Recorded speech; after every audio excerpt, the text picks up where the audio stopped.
What's up, guys? Welcome back to the channel. Mr. Dan here.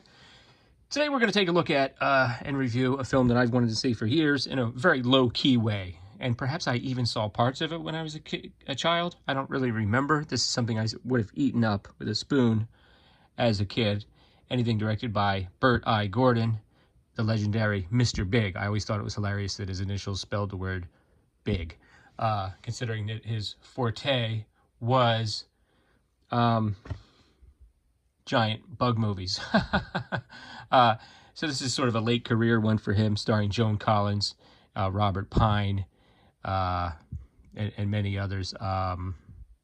What's the name of the police officer? It'll come to me perhaps.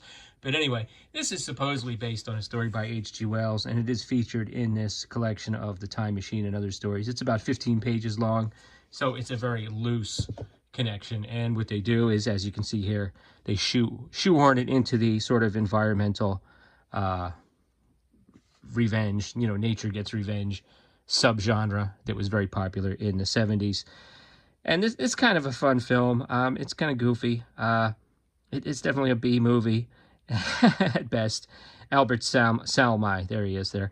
And the first half of it, basically, you have Joan Collins sort of luring a bunch of potential real estate investors to a peninsula, and the end of a peninsula where they're developing a new investment community, and it turns out to be sort of a ruse a little bit, and some of the potential investors discover that, and it's Joan Collins in one of her patented bitchy roles, so she's a lot of fun.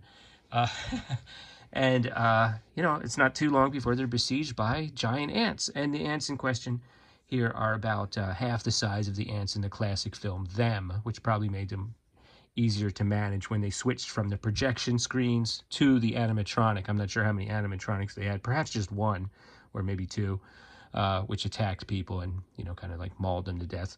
And, these ants make a creepy noise that kind of foretells their arrival.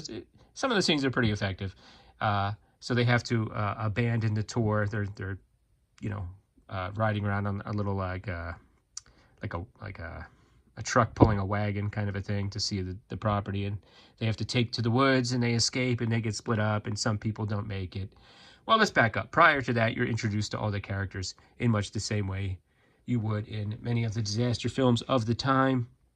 There's the jerk off and the creep and the naive person, and Robert Pine plays this real creepy guy who's with his wife, and he doesn't even want to go, and then he sees another young lady that's coming on the tour, so he's like, oh yeah, you know what, I think I'll go. And then as soon as he can, he breaks away and tries to put the moves on her, and it's real cringy. I mean, he's like pawing at her, she's trying to get away, he pulls her back. I mean, this is like a 10-year prison sentence. What he's doing is, she does knee him in the balls so hard that you wonder how Chris Pine was ever born after that. But he sort of rejoins the group and turns out to be a real coward.